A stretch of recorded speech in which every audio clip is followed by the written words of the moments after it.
Okay, this is the May 2023 paper 1H walkthrough.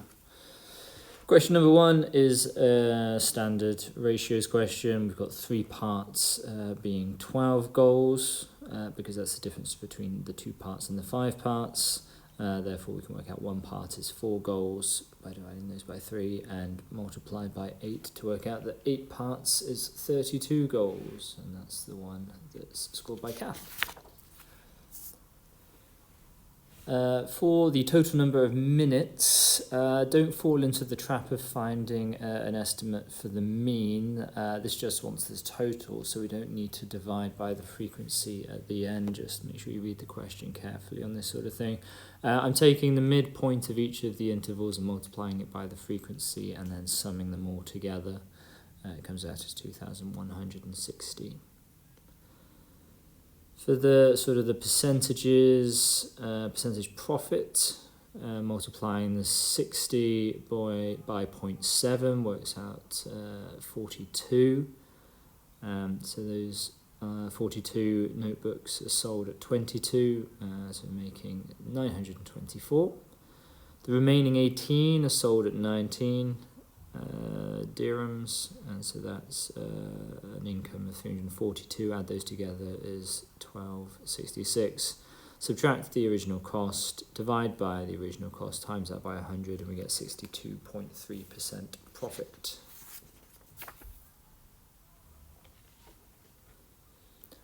Question 7. We know that it's a translation.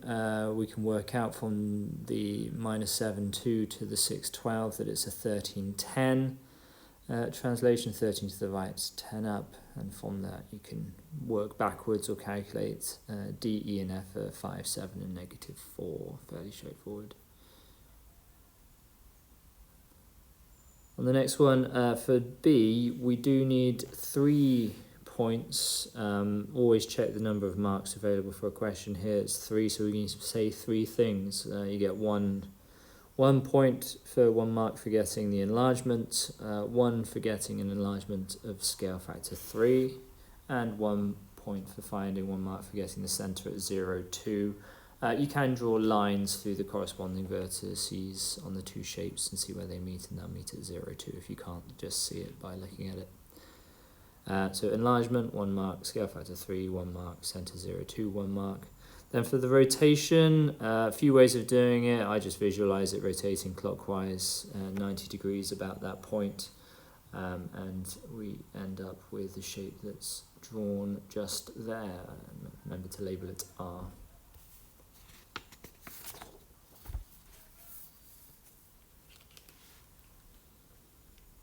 Question number 5.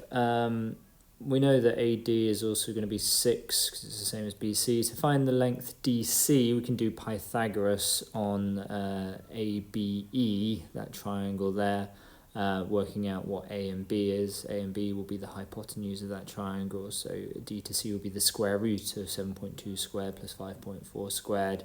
And then add 2 lots of 6, the 7.2 and the 5.4 to get 33.6 for the perimeter of the oval shape. 6a, standard indices question.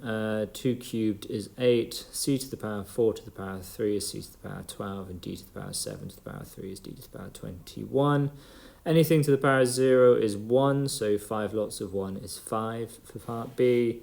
Part C, it says factorise fully, so 4a squared b is the highest common factor, leaving us with 4b squared plus 5a inside the brackets. The quadratic factorises to x plus 11x minus 2, and therefore the solutions to it being equal to 0 are x equals -11 or 2.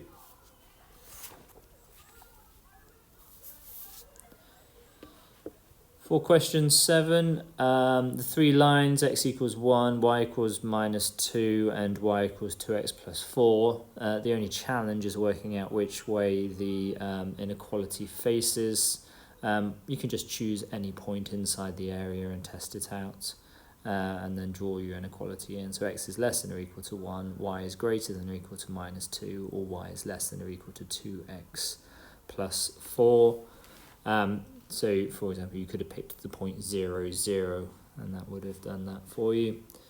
Question 8, writing 300 as a product of its prime factors. You can do a factor tree, or you can do, there's various different methods for finding prime factor decompositions. Pick one that you like and go with it. You can see my factor tree just there. We've got 2 2s, a 3 and 2 5s, so we're looking at 2 squared times 3 times 5 squared. For B, slightly more abstract, it gives us prime factor decomposition for A, and then wants us to find the lowest common multiple of 5A. So I've taken A and I've given it an extra 5. So it's now 2 cubed times 3 squared times 5 squared. You see the extra 5 in there. And for 7B, I've taken the prime factor decomposition for B and I've added a 7 at the end. 2 squared times 3 cubed times 5 times 7. At this point you can find the lowest common multiple in any way you choose. You can do intersecting circles if you want to. You can look at each of the prime factors and take the largest power, which is what I've done here. So 2 cubed times 3 cubed times 5 squared times 7. Would be a fully correct answer. If you've calculated that to be 37,800, that's absolutely fine. Question number 9. We've got a pair of simultaneous equations. Note it says show clear algebraic working. Therefore, it is necessary to show clear algebraic working. Otherwise, you won't be awarded the marks for a correct answer on its own. I took the second equation and multiplied it by 3 to match up the number of y's, and then subtracted the second equation from the first equation in those lists there to eliminate the y's. Worked out that x is a half, substituted x equals a half into one of the first equations and calculated that y is equal to 1.5. Fine if you put 0.5 and 1.5. But you have to show a valid algebraic elimination or substitution method to get that. You can't just plug it into a calculator and work them out, although you probably should do that too, just to check that you do have the correct answer. Interquartile range, we've got 15, so we're looking at the 4th, and we're looking at the 11th numbers there, and the difference between 25 and 15 is 10. Question 11, it's quite early for a differentiation question, although it's a straightforward one. Multiply by the power, subtract 1 from the power, so 12x squared plus 2x minus 20. And then to find the x coordinates where the gradient is 4, I'm going to replace dy by dx with 4 and solve the equation. Remember, this is a quadratic equation. To solve a quadratic equation, you will usually equate it to 0, so bring the 4 onto the right-hand side. I spotted that we can divide everything by 2 without anything dangerous happening. So I've simplified the 3-term quadratic, factorised it. You could have used the formula or completing the square if you really wanted to. I've just factorised it to get x equals 4/3 and minus 3/2, which are the two coordinates where the gradient is 4. Question 12, we've got 50 bits of data, so the median's at 25. And that reads off at 28 centimetres on my graph. Anything between 27.5 and 28.5 is acceptable. For the 30 to 40, well, we'll draw lines up at 30 and at 40 and then read off where they meet the y-axis. I get that to be 44 and 30, and therefore between those there are 14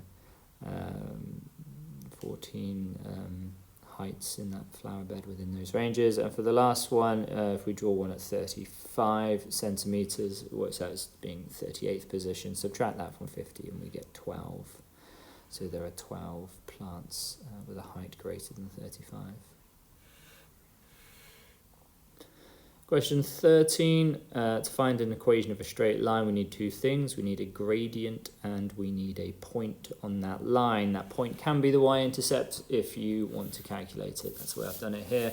If you've used alternative methods, that's absolutely fine. So we've got y2 minus y1 over x2 minus x1, or change in y over change in x, as long as you're careful. But the gradient comes out as minus 5 over 2, or minus 2.5. Substitute in a point, you could choose either. I've chosen the point with the smaller numbers to keep it simpler. Y is 12 when x is minus 5. Plug those into y equals mx plus c, and we can solve the equation to find out that c is negative 1/2.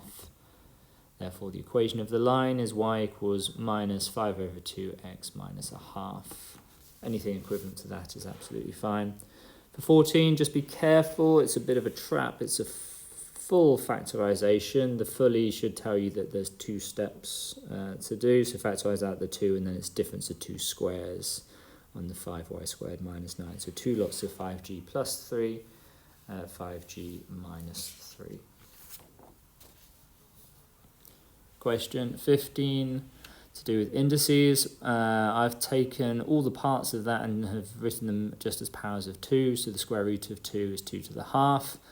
8 cubed is 2 cubed, and 16 to the 3 over 2 is 2 to the power 4. Because it's a division of a fraction, I flipped that fraction upside down. And then I'm applying my indice rules. So 2 to the power 4 to the power 3 over 2 is the same as 2 to the power 6. And 2 cubed is the same as 2 to the power of 9. 2 to the power 6 divided by 2 to the power of 9 is 2 to the power of minus 3. We'll subtract the powers there. And then 1/2 subtract 3 is minus 5 over 2. And so the whole thing simplifies down to 2 to the power of minus 5 over 2. Therefore, n is minus 5 over 2. Minus 2.5. For part B, good question. The exam board have gotten wind that you can just do a lot of the standard form questions on your calculator, so they've chosen a power of 10 that your calculator won't be able to do. There's a few ways of doing this. Well, I've taken 4% as 4 over 10 squared, timesing that by 4.5 times 10 to the 157. 4 times 4.5 is 18. And then if I reduce the power by 2, it deals with the 10 to the 157 over 10 squares, so it's 10 to the 155. And then I've got to bring a 10 over to make sure it's in standard form. So 1.8 times 10 to the 156 for that one. Question 16, the union of A and B is 42, so we're summing together all of the number of elements in each part of the Venn diagram inside the circles. And that allows us to form a little equation, making it equal to 42 in terms of x. We solve the equation and we get x equals 6. You can write that into the Venn diagram if you like. The number of elements in A complements, so we're adding together all the stuff that's not in A. So we've got a 12, a 7, a 10 and a 7, which adds to 36. And finally, the number of elements in B complement intersect C. So that's the stuff that's both not in B and also is in C. So there's the 5 and the 10 there. Adds to make 15. Question 17. We can't divide by 0. So when 2x minus 5 is equal to 0, we've got a problem. So we're going to exclude the solution to that, which is 5 over 2, 2.5. For B, g of h of x equals 1. So we're embedding h of x into g of x. I'm looking at g of x, and where there's an x, I'm replacing it with x squared plus 4. Equate that to 1. Multiply both sides by the denominator to get rid of the fraction. Basically bring the denominator up to the right-hand side. If we bring the 5 over to the left-hand side, basically add 5 to both sides, divide both sides by 2. Subtract 4 from both sides, and we get 4 is equal to x squared. So we want to square root that. Note in h of x it says x has got to be greater than or equal to 0. So I'm going to take x equals 2 as a solution, but not minus 2. Question 18 is quite a tricky one because it kind of gives us partial information in the table and then partial information in the histogram, but those are not aligned with each other, so you can't use one bit of information to sort of crack open the frequency density. The way I've got around that is by introducing a variable into the frequency density, x2, x3, x4. Now, after solving this, x comes out to be 1, so you could easily have just guessed at 1. I suspect many people did just guess at 1, 2, 3, 4, 5, and that would work, although this would work if you chose a less sensible scale. We can get our 23 plus 18 plus 14, so we know there's 55 in the frequencies we're given from the table. We know there's 140 in total, so what's left is 85. The area of the two bars that we're given are going to be 2.5x and 4x, and so we can multiply them by their class widths and add them, and we'll know we get 85. From that we get an equation we can solve to deduce that x must indeed be 1. And we can write our 1, 2, 3, 4 on the left hand side. We therefore know our frequency density for 5 to 15 is 2.5 and for 15 to 30 is 4. And then we're doing the frequency density times the class width to find the frequency. We can find the frequency densities of the others by dividing, well, we could work those out already, dividing the frequency by the class width, and all that remains is to draw them on the histogram like so. Alright, question 19 is the tricky vectors question. A to n is straightforward. We go from a to o and then o to n. A to o is minus 2a, o to n is b, so a to n will be minus 2a plus b. Then I'm going to try and construct the vector from a to p in two separate ways.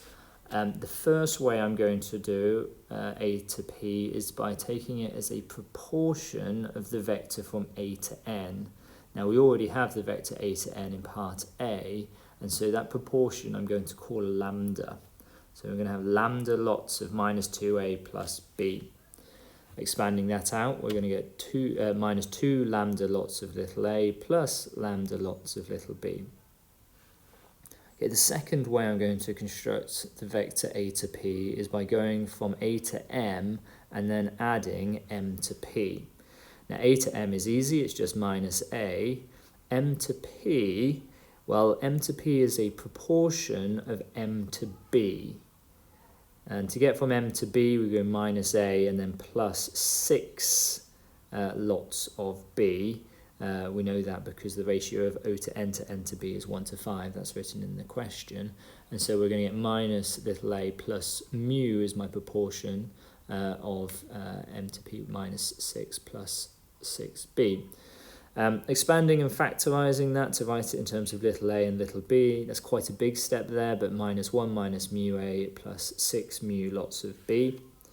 And from that, now we have two different versions of a to p. We can equate coefficients. So we can match up the little a's, the coefficients of little a, and we can match up the coefficients of little b. I take the lambda equals 6 mu and make mu the subject of that by dividing both sides by 6 and substitute that into the first one. Essentially, we're solving simultaneous equations here. There's 100 different correct ways of doing that.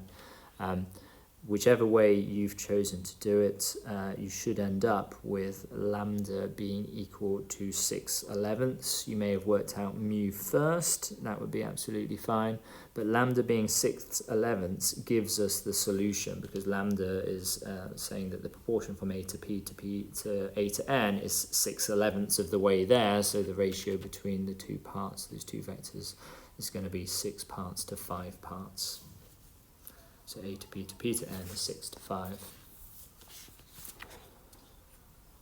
For the arithmetic series, we're given two big bits of information, which allows us to crack this one open. The first bit of information is the sum of the first 80 terms is 470. So first thing I'm going to do is just whack all that into the sum of the arithmetic series equation that you get given at the front in the formula booklet, or the formula page. 470 equals n over 2 lots of 2a plus n minus 1d. You can see I've substituted the numbers in there. I've then expanded out the right hand side I could do further simplifying, but I'll do that in a second. I'm going to jump to the second bit of information, which is the 75th term of S is 14.5. So I'm using the formula a plus n minus 1d, which finds the value of the nth term of an arithmetic. So 14.5 equals a plus 74d in this case. I've then taken the first equation we constructed, and you should be able to see that we have two simultaneous equations here. You can go about solving these simultaneous equations in any way you choose. Assuming you've chosen a valid way and carried it out correctly, you will be able to deduce that d is a quarter and a is -4.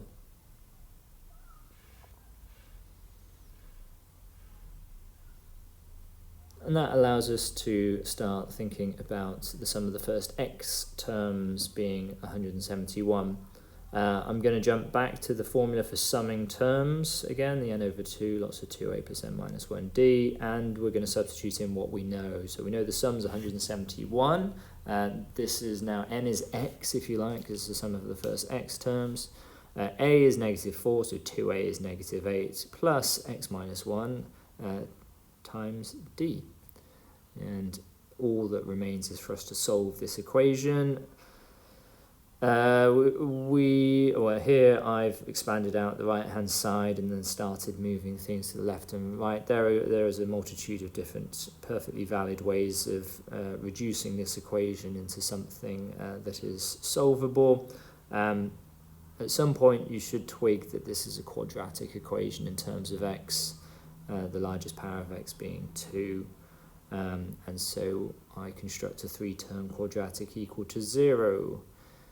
Using my 3-term quadratic being equal to 0, you then have your usual choice of, well, you can factorize, but I didn't fancy factorizing in this case, so I jumped into the quadratic equations formula for this one. Minus b plus or minus the square root of b squared minus 4ac all over 2a. A is 2, b is -33, and c is -1368. Plug all that in, you'll get two values out. One of them is 57, the other one will be negative or fractional, I actually can't remember. Whether it's a fraction or a negative, it's not going to be usable because this is the number of terms in a series. So I'm only going to take the positive integer, which is 57 in this case. Question 21, y of f of x minus 4, you should know just means move it 4 places to the right, so 10, 5, and y equals f of 3x, that's a stretch scale factor of a third parallel to the x-axis, so divide the 6 by 3, gives you a 2, so 2, 5 for the second one. Okay, question 22 is, I think, arguably the trickiest one on this paper. The first thing I'm going to do is split it up into a fifth, because essentially whatever is true in this top fifth is also true of all of the other parts of this. So I'm just going to look at the sector AOB. I'm going to call the radius of the large circle capital R and the radius of the small circle little r. I know the angle in there is 1/5 of 360, so it's 72 degrees, and the length AB, one side of the pentagon the question tells us, is 8. We can here use the cosine rule to work out the radius of the largest circle, capital R. So a squared equals b squared plus c squared minus 2bc cos a. I'm going to collect the r squareds together, and then I'm going to factorize out 2r squared from the right hand side, and that allows me to divide both sides by 2 and also divide both sides by 1 minus cos 72 to come up with an expression for r squared. I could stop there. All of the expressions we're going to substitute capital R into will be r squared from now on. However, in case you've calculated your radius of the larger circle and you want to see if it's right, if you square root all that, you'll get the large radius is 6.08 8052, etc., etc. If you've done that on your calculator, that's absolutely fine. Make sure when you square capital R in the future, you use the answer button to avoid any rounding errors.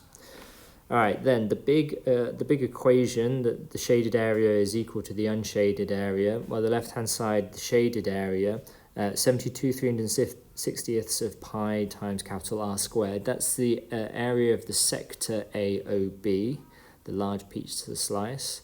Subtract the area of the triangle AOB, that's half AB sine C, a half R squared sine 72. Add the little sector from the little circle, 72 360ths of pi little r squared. That's going to be equal to the unshaded region, which is the area of the triangle AOB, again half AB sine C. Subtract the area of the little sector, that's 72 360ths of pi little r squared again. All right, that's the big equation. I'm now going to bring the expressions with little r onto the left and the expressions with big R onto the right.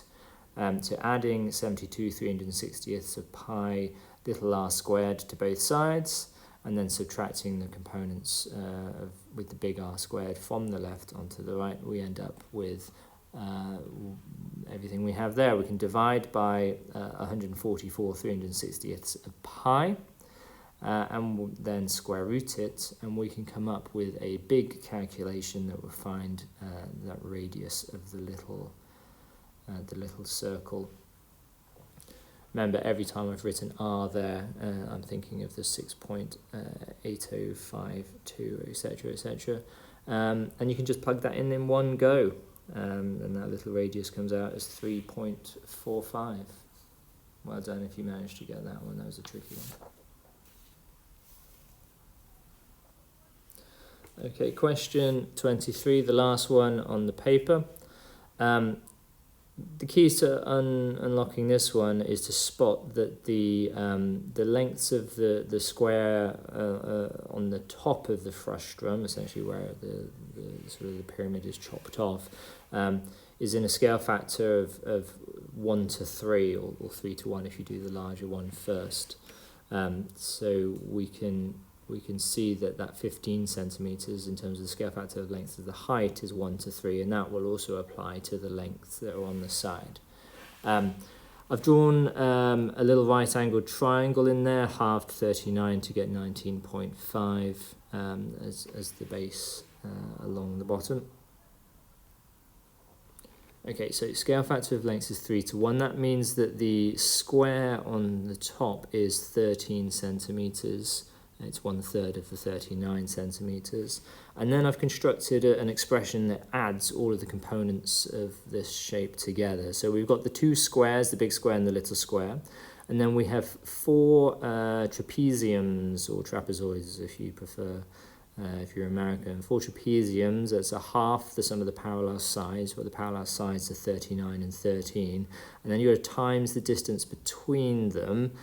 So that slant height of each of the trapeziums is going to be 2/3, because it's in the scale factor of 3 to 1, it's going to be 2/3 of the way up of the hypotenuse of the right-angled triangle that I've constructed inside the shape, and that comes out as 5,090 centimeters squared. Well done.